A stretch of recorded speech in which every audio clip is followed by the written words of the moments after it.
বাবারা দুনিয়াতে কয়দিন থাকবো, কয়দিন?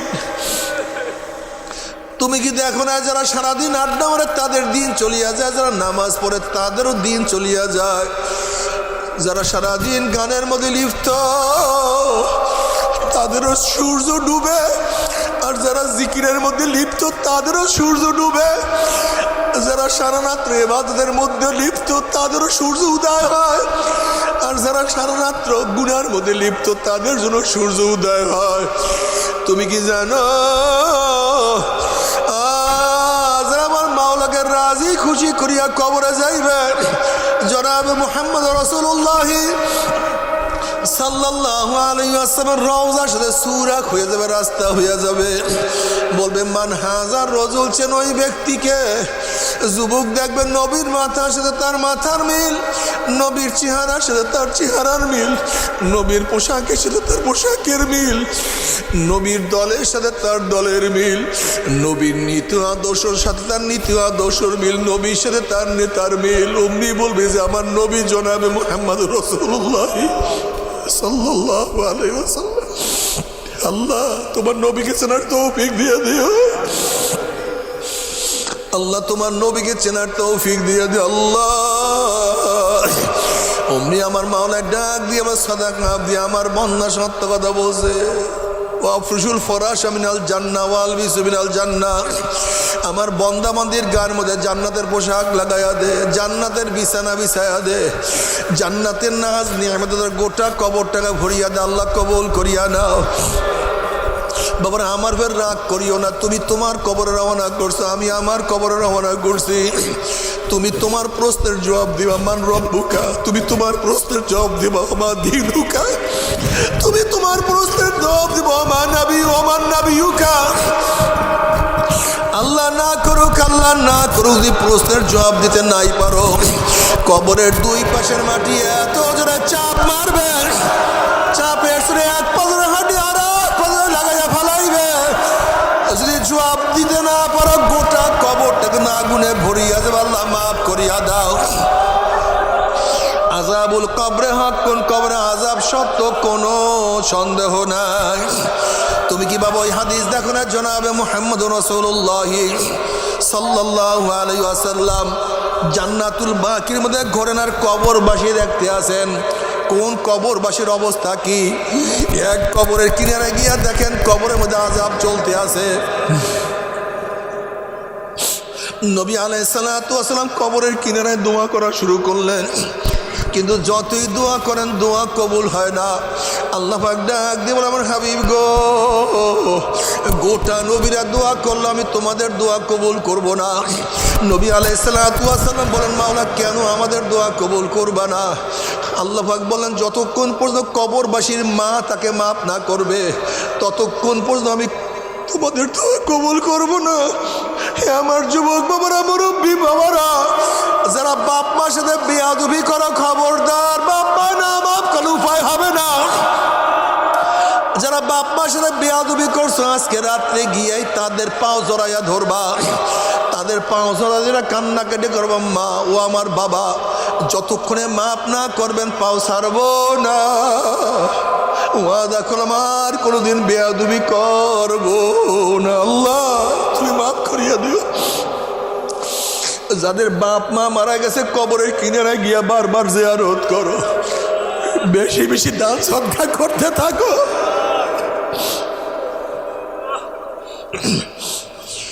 নবী আলাইহিস সালাতু ওয়াস সালাম বলেন কবরবাসীর মা কে আসো জলদি আসো, তোমার ছেলের আযাব চলতে আছে। এক বৃদ্ধা মহিলা কবরের কিনারে হাজির হয়ে গেছে। নবী আলাইহিস সালাতু ওয়াস সালাম বলেন তোমার ছেলের আযাব হইতে আছে, তুমি তোমার ছেলেকে মাফ করিয়া দাও। মহিলা বলতেছে আমার ছেলের আযাব চলতেছে, আমি মাওলার শুকরিয়া আদায় করতে আছি। নবী আলাইহিস সালাতু ওয়াস সালাম বলেন আবার কেমন কথা, তোমার ছেলের আযাব চলতে তুমি শুকরিয়া আদায় করতে আসো? তখন মহিলা বলছে ইয়া নবী আল্লাহ ইয়া রাসূলুল্লাহ, ঘটনা শোনেন। এই বাচ্চা যখন আমার গর্ভের মধ্যে ছিল তার বাবা দুনিয়ার থেকে বিদায় হয়ে গেছে। সে জন্ম হওয়ার পরে তার চেহারার দিকে আমি তাকাইয়া রয়েছি, সে আস্তে আস্তে বড় হয় তার চেহারার দিকে তাকাইয়া থাকে। আমার সুখ দুঃখ সব তার চেহারার দিকে তাকাই মিলিয়ন করাইয়া বলে। ইয়া নবী আল্লাহ, ইয়া রাসূলুল্লাহ, আমি আর কোনোদিন বিবাহ বসলে তার চেহারার দিকে তাকাইয়া থাকি। ইয়া নবী আল্লাহ, ইয়া রাসূলুল্লাহ, সে বড় হইল, আমি তাকে বিবাহ করাইলাম, কিন্তু বিবাহ করার পরে কষ্ট, আফসোস, সে এখন আমার কথা শুনে না, তার স্ত্রী যা বলে তাই সে শুনে। মনের মধ্যে খুব ব্যথা, সহ্য করতে পারি না, কিছু বলতেও পারি না। ইয়া নবী আল্লাহ, ইয়া রাসূলুল্লাহ, একদিন কি যেন তার স্ত্রী তার কানে কানে বলছে, বলার সাথে সাথে আমার ছেলে আমার মাথার উপর একটা বাড়ি মারছে। বাড়ি মারার সাথে সাথে আমার মাথাতে রক্ত বাহির হওয়া শুরু হয়ে গেছে। তখন আমি মাওলার কাছে বললাম, মাওলা হে, দুনিয়াতে আমার ছেলেকে আযাব দিলে, কষ্ট দিলে আমি সহ্য করতে পারবো না, কিন্তু কবরে নিয়ে আমার ছেলেকে তুমি ছাড়বা না। ইয়া নবী আল্লাহ, ইয়া রাসূলুল্লাহ, আমার দোয়া মাওলায় কবুল করছে, এর জন্য মাওলার শুকরিয়া আদায় করতে আসি। নবী আলাইহিস সালাতু ওয়াস সালাম চিন্তা করছেন, এই ব্যক্তি, এই মহিলা খুবই কষ্ট পাইছে, যতক্ষণ কবরে আযাব না দেখবে তার ছেলেকে মাফ করবে না। মাওলার কাছে বললাম, মাওলা হে, যতক্ষণ পর্যন্ত মহিলা তার কবর আযাব না দেখবে ততক্ষণ পর্যন্ত তাকে মাফ করবে না, তুমি তাকে একটু কবর আযাব দেখাইয়া দাও।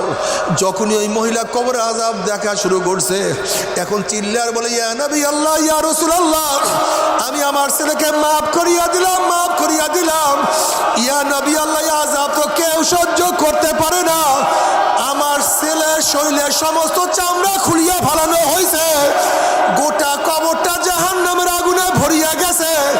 ইয়া নবী আল্লাহ, তার উপরে গুর্জের বাড়ি, এই আযাব তো কেউ সহ্য করতে পারে না। আল্লাহ, আল্লাহ, তুই আমাদের সবাইকে মাফ করিয়া দাও।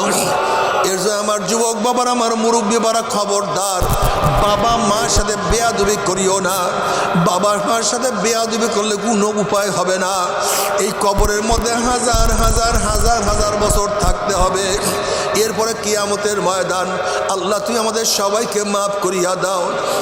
বালেগ হওয়ার পর থেকে মৃত্যুর আগ পর্যন্ত যত ন্যাক করছো, যত গুনাহ করছো, সমস্ত ন্যাক এবং সমস্ত গুনাহকে ওজন করা হবে। যদি ন্যাকের পাল্লা ওজন হইয়া যায়, আমার মাওলা জান্নাতের ফয়সালা করিয়া দিবে। আল্লাহ সবাইকে কবুল করিয়া নেন, আল্লাহ সবাইকে কবুল করিয়া নেন। আল্লাহ ন্যাকের পাল্লা ওজন করিয়া দিয়েন। আর যদি ন্যাকের পাল্লা হালকা হইয়া যায়, গুনার পাল্লা ভারী হইয়া যায়, আল্লাহ জাহান্নামের ফয়সালা করিয়া দিবে। আল্লাহ, তুমি আমাদের সবাইকে মাফ করিয়া দাও। তুমি কি জানো জাহান্নাম কোন জিনিস? জাহান্নামের মধ্যে জাহান্নামীদেরকে একটা পোশাক পরাইয়া দেওয়া হবে, সুতির কোনো পোশাক না, উলের কোনো পোশাক না, রেশমি কাপড়ের কোনো পোশাক না। ওই জামাটা হবে জাহান্নামের আগুনের জামা। ওই জাহান্নামের আগুনের জামা যখন জাহান্নামকে পরাইয়া দেওয়া হবে, শরীরের সাথে এমন ভাবে সেট হয়ে যাবে, জাহান্নামী জামা সেরার যত চেষ্টা করবে, জামা সেরতেও পারবে না, সহ্য করতে পারবে না। ওই জাহান্নামের জামার আগুন সমস্ত চামড়া গোশত পুরাইয়া সারকার করিয়া ফলাইবে। আল্লাহ, তুই আমাদের সবাইকে মাফ করিয়া দাও, সবাইকে ক্ষমা করিয়া দাও। ও আমার যুবক বাবারা, আমার মুরব্বী বাবারা, ও আমার পর্দালে মা বোনেরা, আমার শেষ বয়ানটা খুব ভালো মতো মনে রাখার চেষ্টা করিও। বাবারে মুরুক্ষ থাকার জন্য চেষ্টার প্রয়োজন হয় না, ভালো শিক্ষিত হওয়ার জন্য চেষ্টার প্রয়োজন। জেলখানায় যাওয়ার জন্য সাধনা করার দরকার হয় না, বালাখানায় ওঠার জন্য সাধনার প্রয়োজন হয়, জঙ্গল হয় না, ফসল ফলাবার জন্য চেষ্টার প্রয়োজন হয়। জাহান্নামে যাওয়ার জন্য চেষ্টার দরকার হয় না, কিন্তু জান্নাতে যাওয়ার জন্য চেষ্টা লাগবে, সাধনা লাগবে।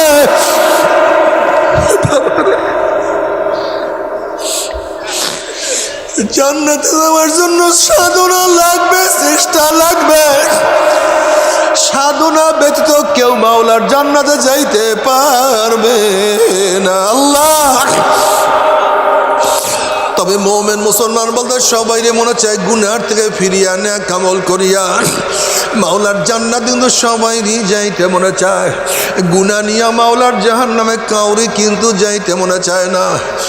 কিন্তু কেনই বা আমরা নেক আমল করতে পারি না, কেনই বা গুনার কাম ছাড়তে পারি না?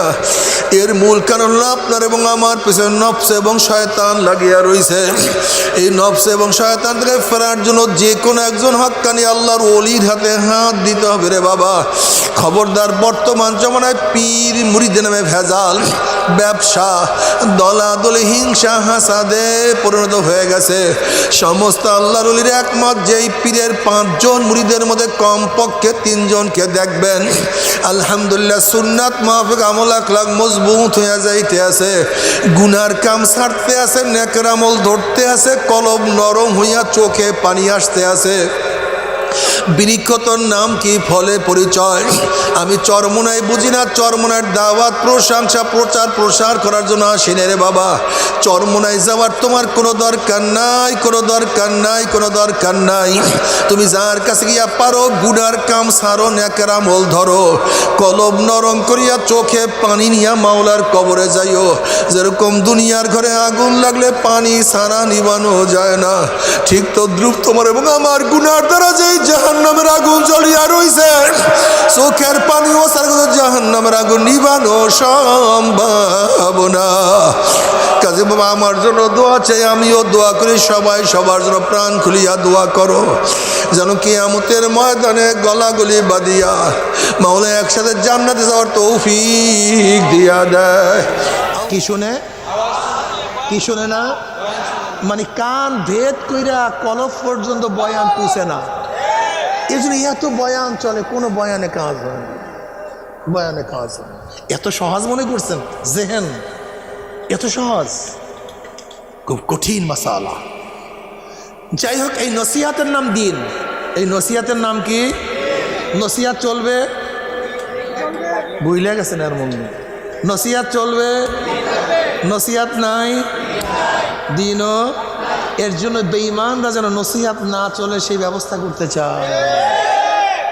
ওদের জানে তো হাদিস, নসিহাত আছে তো দিন আছে, নসিহাত নাই, দিন নাই। ফায়দাটা কি বলতে পারেন? আমি কেন আসছি?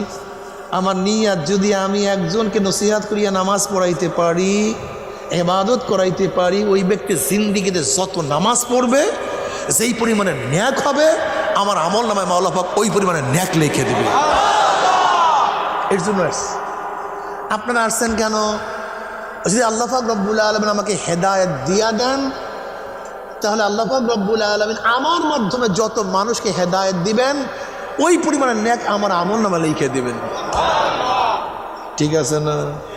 এই নিয়াত যদি বয়ান করি, নিয়াতের বয়ান শুনি, তখন মজলিসটা কেমন হবে বলেন তো? আল্লাহ পাক আমাদেরকে কেন সৃষ্টি করেছেন? টাকা কামাই করার জন্য, ধনী হওয়ার জন্য, পীর সাহেব হওয়ার জন্য, মেম্বার হওয়ার জন্য, এমপি হওয়ার জন্য, চেয়ারম্যান হওয়ার জন্য, ঠিক না? ডিসি, এসপি, সচিব। আল্লাহ নিজেই কয়, ওমা খলাকতুল জিন্না ওয়াল ইনসা ইল্লা লিয়াবুদুন, আমি মানুষ এবং জিনকে সৃষ্টি করেছি একমাত্র আমার ইবাদতের জন্য। কার ইবাদতের জন্য? ইবাদত, আবদ, মাবুদ, বলেন ইবাদত, আবেদ, মাবুদ। আবেদ যা করে তার নাম ইবাদত, যার জন্য করে তার নাম মাবুদ। আমরা আবেদ, আমাদের কাজ কি? জোরে বলেন, আবেদের কাজ কি? খতিবের বক্তব্যের নাম খুতবা, কাতেবের লেখনীর নাম কিতাবাত, আবেদের কাজের নাম ইবাদত। আবেদ যা কিছু করবে, কথা বলেন, তার সবই আবেদ যা কিছু করবে যার জন্য করবে। আমাদেরকে কেন বানাইছেন? কিসের জন্য? তা আমরা যে খাই, আমরা বাথরুমে যাই, আমাদের স্ত্রী আছে, আমরা ঘুমাই, আমরা কৃষি কাজ করি, আল্লাহ বানাইছে আমাদেরকে ইবাদত করার জন্য। তাই দুনিয়ার মধ্যে ঘর বানাই, কাপড় পরি, এগুলি কি হবে? এগুলি ইবাদত। জোরে বলেন সুবহানাল্লাহ। ইবাদত বলা হয় মাবুদের হুকুম অনুযায়ী আবেদ যা করবে তার নাম ইবাদত।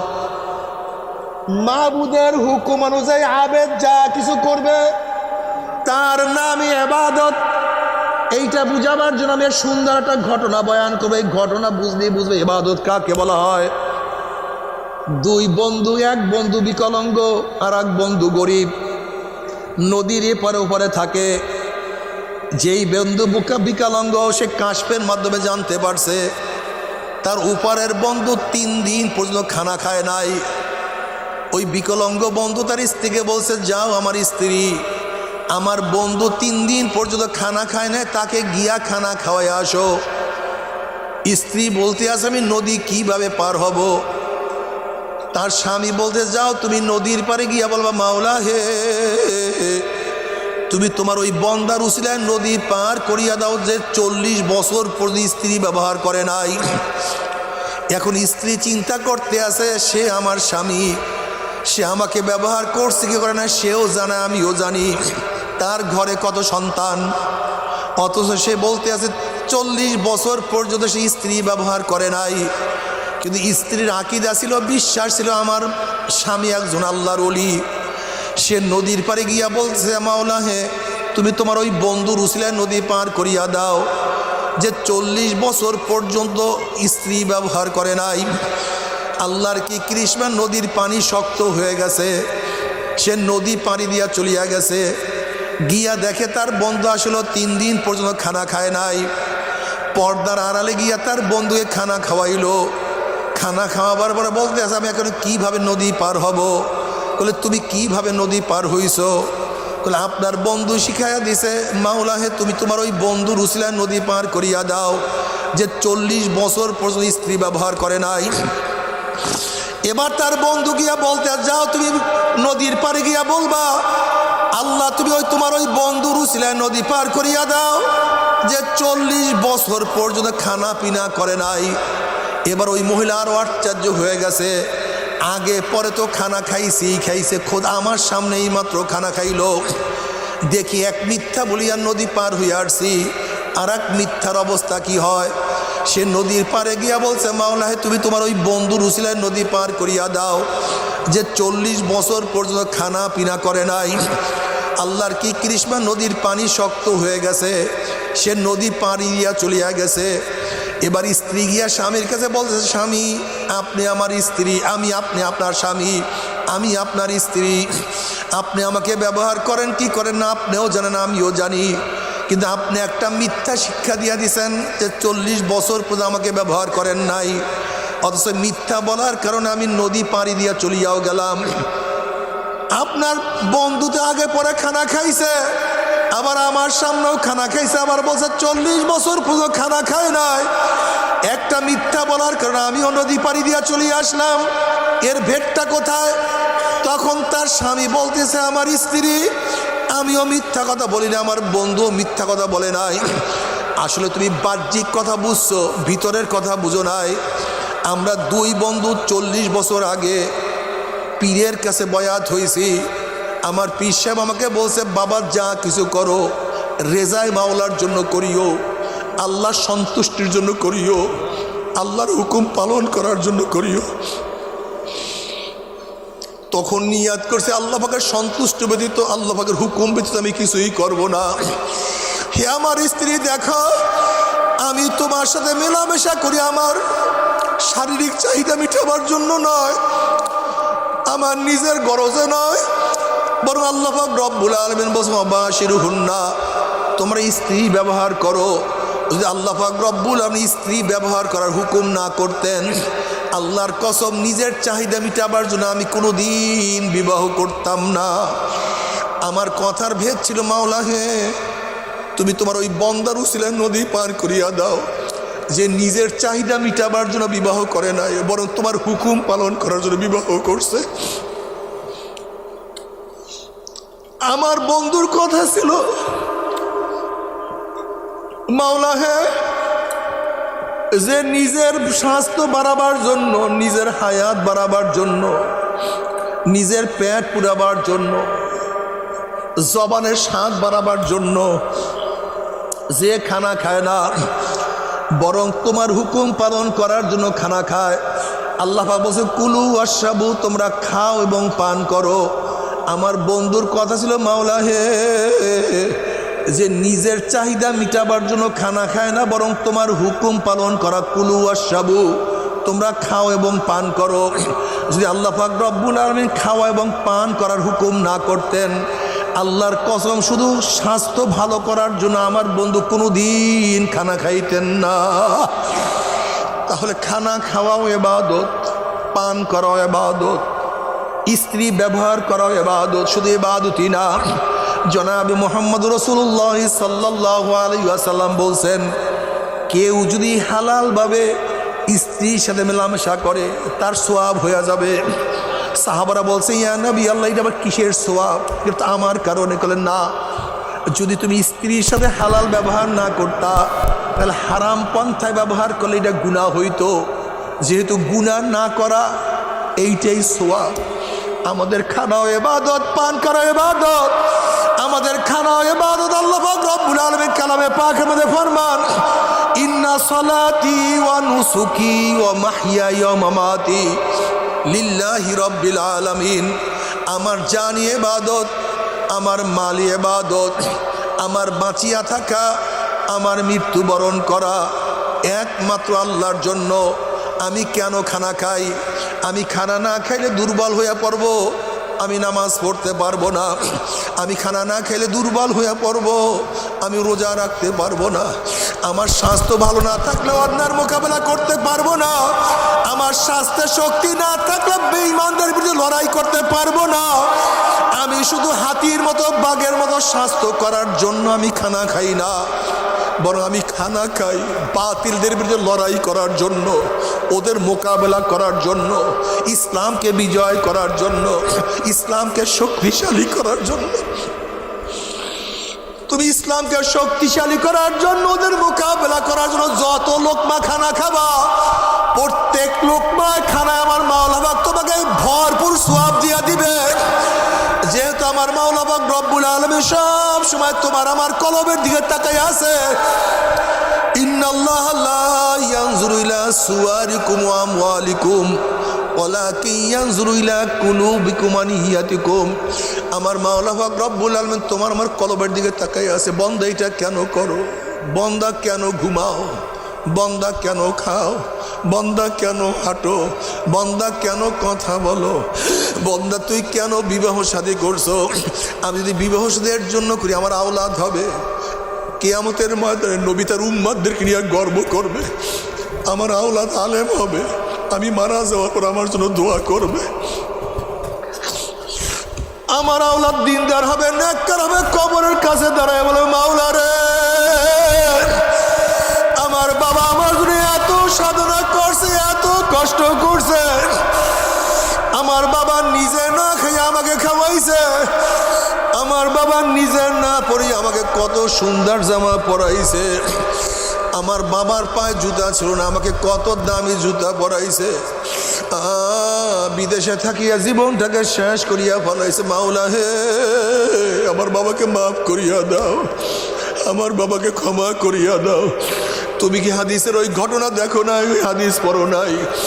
জনাবে মুহাম্মদ রাসূলুল্লাহ সাল্লাল্লাহু আলাইহি ওয়াসাল্লাম ফরমান, যখন এতিম বাচ্চা মক্তবে গিয়া বিসমিল্লাহির রহমানির রহিম বলিয়া টান দেয়, আমার মাওলা ডাক দিয়ে বলে, হে ফেরেশতারে, আমার না বলে সে আমাকে বলছে রহমান, সে আমাকে বলছে রহিম, আমি রহমান, আমি রহিম, আমি রহমান, আমি রহিম। এই বাচ্চা আমাকে রহমান রহিম বলিয়া ডাক মারছে। এরপরেও যদি ওর বাবা মার কবরের মধ্যে আমি শাস্তি দেই, আমার রহমানগিরি থাকে না, রহিমগিরি থাকে না। এ ফেরেশতারা সাক্ষী দেয়, এতিম রহমান বলার সাথে সাথে, এতিম রহিম বলার সাথে সাথে ওর কবরে আযাব মাফ করিয়া দিলাম, ওর বাপ মার কবরে আযাব মাফ করিয়া দিয়েছি। এ মুসলমান বাবারা, তুমি কোন সন্তান জন্ম দিছ? তোমার সন্তান তো দাঁড়াইয়া প্রস্রাব করে, তোমার সন্তান মদের মধ্যে পড়িয়া থাকে, ডুবিয়া থাকে, তোমার সন্তান জুয়ার মধ্যে ব্যস্ত, তোমার সন্তান গুনার মধ্যে লিপ্ত। তুমি কি জানো কি সন্তান জন্ম দিছ? কিয়ামতের ময়দানে সন্তানরা বলবে, মাওলা হে, যেই বাপ মার কারণে আমি জাহান্নামী হয়ে গেছি, ওই বাপ মাকে নিয়ে আসো, ওদেরকে পায়ের মধ্যে ডলিয়া পাড়াইয়া তারপর আমি জাহান্নামে যাব।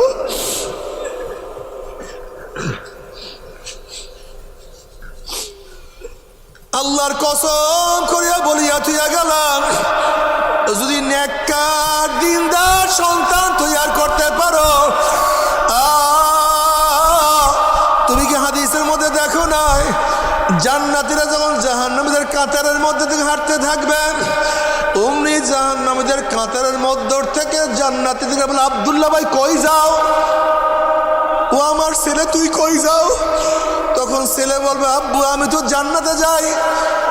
তখন ওই ছেলেকে বাবা ডাক দিয়া বলবে, ছেলে তুই কি দেখোস না আমি জাহান্নামের কাতারে দাঁড়াইয়া গেছি, তুই জান্নাতে যাস আর আমি জাহান্নামের কাতারে দাঁড়াইয়া গেছি, তুই কি দেখোস না? হে আমার ছেলে, তোর জন্য কত চেষ্টা করছি, কত সাধনা করছি, তুই মাদ্রাসায় পড়াশোনা করছ, আমি তোকে কত টাকা পাঠাইয়া দিছি, তোকে ভালো খাওয়াবার জন্য কত চেষ্টা করছি, আজকে তোর বাবা জাহান্নামের কাতারে দাঁড়াইয়া গেছে। অমনি ছেলে বাবার হাত কাটা খপ করে ধরবে, ধরিয়া টানিয়া টানিয়া আমার মাওলার কাছে নিয়ে যাবে, বলবে, মাওলা রে, আমার বাপ মাকে যদি তুমি মাফ না করো, জান্নাতে না দাও, আমি জান্নাতে যাব না।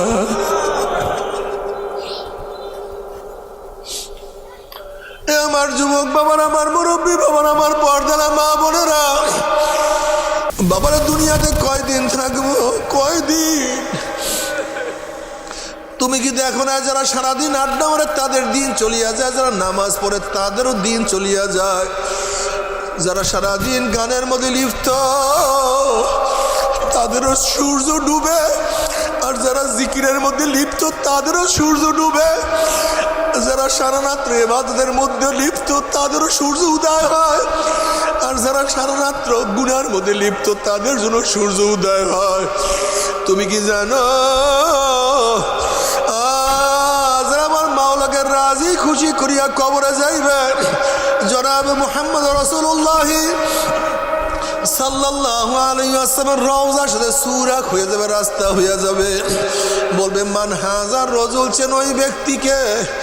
যুবক দেখবে নবীর মাথার সাথে তার মাথার মিল, নবীর চেহারার সাথে তার চেহারার মিল, নবীর পোশাকের সাথে তার পোশাকের মিল, নবীর দলের সাথে তার দলের মিল, নবীর নীতি আদর্শের সাথে তার নীতি আদর্শের মিল, নবীর সাথে তার নেতার মিল। অমনি বলবে যে আমার নবী জনাবে মুহাম্মদ রাসূলুল্লাহ সাল্লাল্লাহু আলাইহি ওয়াসাল্লাম, আল্লাহ তোমার নবীকে চেনার তৌফিক দিয়ে দিও,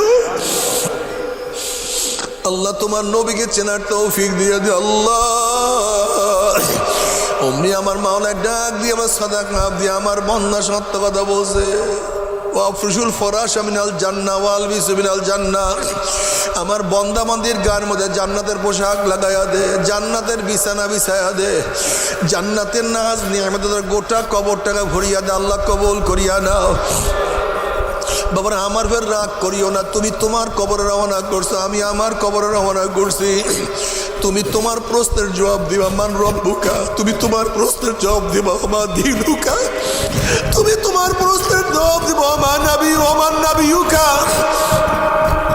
আল্লাহ না করুক, আল্লাহ না করুক, যদি প্রশ্নের জবাব দিতে নাই পারো, কবরের দুই পাশের মাটি এত জোরে চাপ মারবে, চাপে সুরে এক পাজরে হাঁটি আর এক পাজরে লাগাইয়া ফালাইবে, যদি জবাব দিতে না পারো গোটা কবরটাকে না গুনে ভরিয়া যাবে, আল্লাহ মাফ করিয়া দাও। আযাবুল কবরে হক, কোন কবরে আযাব সত্য, কোনো সন্দেহ নাই। তুমি কি বাবা ওই হাদিস দেখো না, জনাবে মুহাম্মদ রাসূলুল্লাহ সাল্লাল্লাহু আলাইহি ওয়াসাল্লাম জান্নাতুল বাকির মধ্যে ঘোরেন আর কবরবাসী দেখতে আছেন, কোন কবরবাসীর অবস্থা কি? এক কবরের কিনারে গিয়া দেখেন কবরের মধ্যে আযাব চলতে আছে। নবী আলাইহিস সালাতু ওয়াস সালাম কবরের কিনারে দোয়া করা শুরু করলেন, কিন্তু যতই দোয়া করেন দোয়া কবুল হয় না। আল্লাহ পাক ডাক দিয়ে বলে আমার হাবিব গো, গোটা নবীরা দোয়া করলো, আমি তোমাদের দোয়া কবুল করব না। নবী আলাইহিস সালাতু ওয়াস সালাম বলেন মাওলা কেন আমাদের দোয়া কবুল করবা না? আল্লাহ পাক বলেন যতক্ষণ পর্যন্ত কবরবাসীর মা তাকে মাফ না করবে ততক্ষণ পর্যন্ত আমি তোমাদের দোয়া কবুল করব না। হে আমার যুবক বাবারা, মুরব্বী বাবারা, যারা বাপ মার সাথে বেয়াদবি করো খবরদার, বাপ মা না মাফ করলে উপায় হবে না। যারা বাপ মার সাথে বেয়াদবি করছো আজকে রাত্রে গিয়েই তাদের পাও জড়াইয়া ধরবা, তাদের পাও জড়া যারা কান্নাকাটি করবা, মা ও আমার বাবা যতক্ষণে মাফ না করবেন পাও ছাড়বো না। ওয়াদা করলাম আর কোনোদিন বেয়াদবি করবো না। আল্লাহ তুমি মাফ করিয়া দিও। যাদের বাপ মা মারা গেছে কবরের কিনারে গিয়া বারবার জিয়ারত করো, বেশি বেশি দান সদকা করতে থাকো।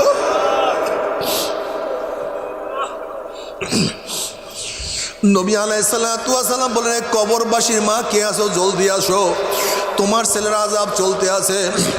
এক বৃদ্ধা মহিলা কবরের কিনারে হাজির হয়ে গেছে। নবী আলাইহিস সালাতু ওয়াস সালাম বলেন তোমার ছেলের আযাব হইতে আছে, তুমি তোমার ছেলেকে মাফ করিয়া দাও।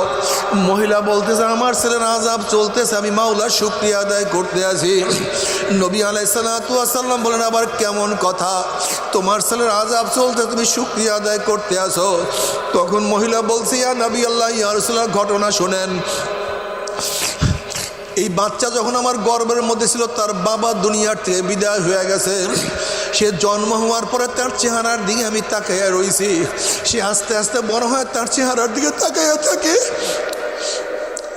আমার সুখ সুখ দুঃখ সব তার চেহারার দিকে তাকাই মিলিয়ন করাইয়া বলে ইয়া নবী আল্লাহ ইয়া রাসূলুল্লাহ আমি আর কোনোদিন বিবাহ বসে তার চেহারার দিকে তাকাইয়া থাকি। ইয়া নবী আল্লাহ ইয়া রাসূলুল্লাহ সে বড় হইল, আমি তাকে বিবাহ করাইলাম, কিন্তু বিবাহ করার পরে কষ্ট আফসোস সে এখন আমার কথা শুনে না, তার স্ত্রী যা বলে তাই সে শুনে। মনের মধ্যে খুব ব্যথা, সহ্য করতে পারি না, কিছু বলতেও পারি না। ইয়া নবী আল্লাহ ইয়া রাসূলুল্লাহ একদিন কি যেন তার স্ত্রী তার কানে কানে বলছে, বলার সাথে সাথে আমার ছেলে আমার মাথার উপর একটা বাড়ি মারছে। বাড়ি মারার সাথে সাথে আমার মাথাতে রক্ত বাহির হওয়া শুরু হয়ে গেছে।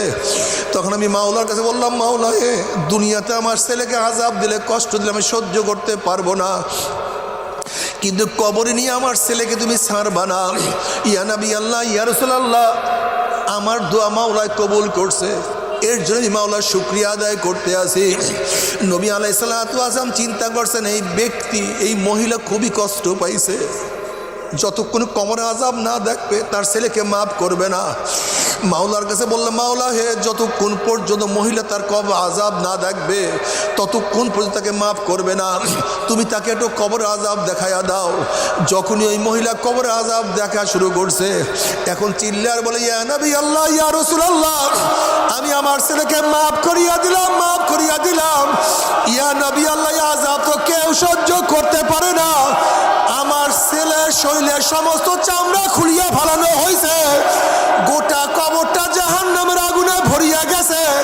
ইয়া নবী আল্লাহ তার উপরে গুর্জের বাড়ি, এই আযাব তো কেউ সহ্য করতে পারে না। আল্লাহ আল্লাহ তুই আমাদের সবাইকে মাফ করিয়া দাও। এর জন্য আমার যুবক বাবার আমার মুরব্বী বারা খবরদার, বাবা মার সাথে বেয়াদবি করিও না। বাবা মার সাথে বেয়াদবি করলে কোনো উপায় হবে না। এই কবরের মধ্যে হাজার হাজার হাজার হাজার বছর থাকতে হবে, এরপরে কিয়ামতের ময়দান। আল্লাহ তুই আমাদের সবাইকে মাফ করিয়া দাও। বালেগ হওয়ার পর থেকে মৃত্যুর আগ পর্যন্ত যত ন্যাক করছো যত গুনাহ করছো সমস্ত ন্যাক এবং সমস্ত গুনাহকে ওজন করা হবে। যদি ন্যাকের পাল্লা ওজন হইয়া যায় আমার মাওলা জান্নাতের ফয়সালা করিয়া দিবে। আল্লাহ সবাইকে কবুল করিয়া নেন, আল্লাহ সবাইকে কবুল করিয়া নেন। আল্লাহ ন্যাকের পাল্লা ওজন করিয়া দিয়েন। আর যদি নেকের পাল্লা হালকা হইয়া যায় গুনার পাল্লা ভারী হইয়া যায় আল্লাহ জাহান্নামের ফয়সালা করিয়া দিবে। আল্লাহ তুমি আমাদের সবাইকে মাফ করিয়া দাও। তুমি কি জানো জাহান্নাম কোন জিনিস? জাহান্নামের মধ্যে জাহান্নামের একটা পোশাক পরাইয়া দেওয়া হবে, সুতির কোনো পোশাক না, উলের কোনো পোশাক না, রেশমি কাপড়ের কোনো পোশাক না, ওই জামাটা হবে জাহান্নামের আগুনের জামা। ওই জাহান্নামের আগুনের জামা যখন জাহান্নামকে পরাইয়া দেওয়া হবে, শরীরের সাথে এমন ভাবে সেট হয়ে যাবে, জাহান্নামী জামা ছেড়ার যত চেষ্টা করবে জামা ছেড়তেও পারবে না, সহ্য করতে পারবে না। ওই জাহান্নামের জামার আগুন সমস্ত চামড়া গোশত পুরাইয়া সারকার করিয়া ফেলাইবে। আল্লাহ তুই আমাদের সবাইকে মাফ করিয়া দাও, সবাইকে ক্ষমা করিয়া দাও। ও আমার যুবক বাবারা, আমার মুরব্বী বাবারা, ও আমার পর্দালে মা বোনেরা, আমার শেষ বয়ানটা খুব ভালো মতো মনে রাখার চেষ্টা করিও। বাবারে মুরুক্ষ থাকার জন্য চেষ্টার প্রয়োজন হয় না, ভালো শিক্ষিত হওয়ার জন্য চেষ্টার প্রয়োজন। জেলখানায় যাওয়ার জন্য সাধনা করার দরকার হয় না, বালাখানায় ওঠার জন্য সাধনার প্রয়োজন হয়। জঙ্গল হয় না, ফসল ফলাবার জন্য চেষ্টার প্রয়োজন হয়। জাহান্নামে যাওয়ার জন্য চেষ্টার দরকার হয় না, কিন্তু জান্নাতে যাওয়ার জন্য চেষ্টা লাগবে, সাধনা লাগবে।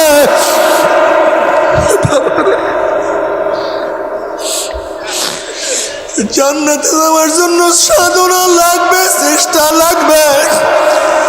সাধনা ব্যতীত কেউ মাওলার জান্নাতে যাইতে পারবে না। আল্লাহ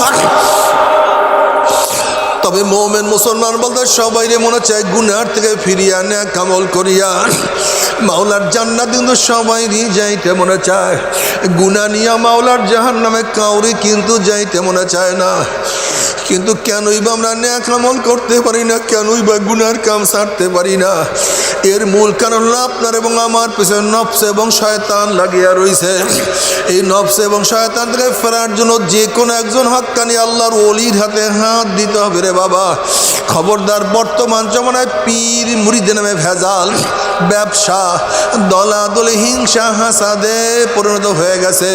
সমস্ত আল্লাহর ওলির একমত যেই পীরের 5 জন মুরিদের মধ্যে কমপক্ষে 3 জনকে দেখবেন আলহামদুলিল্লাহ সুন্নাত মাফিক আমল আখলাক মজবুত হয়ে যাইতে আছে, গুনার কাম ছাড়তে আছে, নেকের আমল ধরতে আছে, কলব নরম হইয়া চোখে পানি আসতে আছে।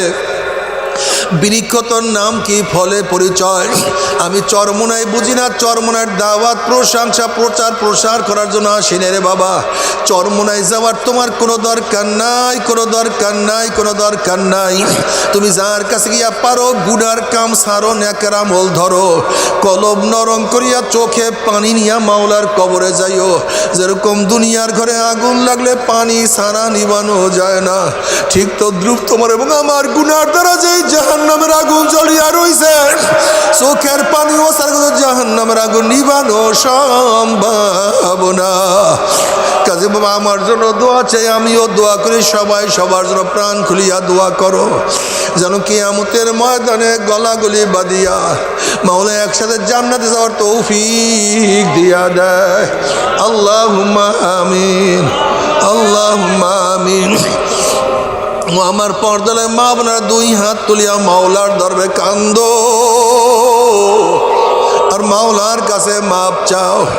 কান্না না আসলে মনের বুঝরে মন একদিন এই ঘরের দরজা দিয়া নতুন বউ হইয়া উঠছিল রে মন। কত মেয়েগুলোকে শরবত খাওয়াইছে, কত মেয়েগুলোকে মাতাস করছে, আবার একদিন এই ঘরের দুয়ার দিয়া মরালাস হইয়া বাইর হব। ছেলে কানবে মা মা করে, মেয়ে কানবে মা মা করে, ওরে মন জবাব তোমার দিব। আল্লাহ আল্লাহ কত আলেম ওলামাদের নিয়ে হাত তুললাম রে মাওলা। আল্লাহ কত সাদা দাড়িওয়ালা ভাইদেরকে নিয়ে হাত তুললাম রে মাওলা। আল্লাহ কত বেগুনার না বলে তালবে আলেম ভাইদেরকে নিয়ে হাত তুললাম রে মাওলা। আল্লাহ কত জাকিরিন শাকিরিন তোমার খাস খাস বান্দাদেরকে নিয়ে হাত তুললাম রে মাওলা। আল্লাহ আমি তো গুনাহগার, আমার গুনার দিকে না তাকাইয়া তোমার যেই বান্দার হাত পছন্দ হয়, তোমার যেই বান্দার হাত পছন্দ হয় তার উসলে আমাদের সবার গুনাহটা মাফ করে দাও। আল্লাহ তুমি মাফ করবাই না, ক্ষমা করবাই না, তাহলে তোমার বান্দার এখানে কেন আসছে? কি পাওয়ার জন্য আসছে, কি চাওয়ার জন্য আসছে?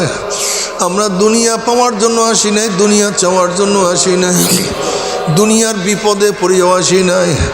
কেউ নামাজ কাজা করিয়া ফেলাইছে, কেউ রোজা সারিয়া দিছে, কেউ বেপরদা অপকর্মের মধ্যে লিপ্ত হয়ে গেছে, কেউ হারাম কবিরা গুনাহ করিয়া ফেলাইছি। আল্লাহ আমরা জাহান্নামের কাজ করিয়া ফেলাইছি। আল্লাহ জাহান্নামের খাতার থেকে আমাদের নামটা কাটিয়া দাও। আল্লাহ জাহান্নামের খাতার থেকে আমাদের নামটা কাটিয়া দাও।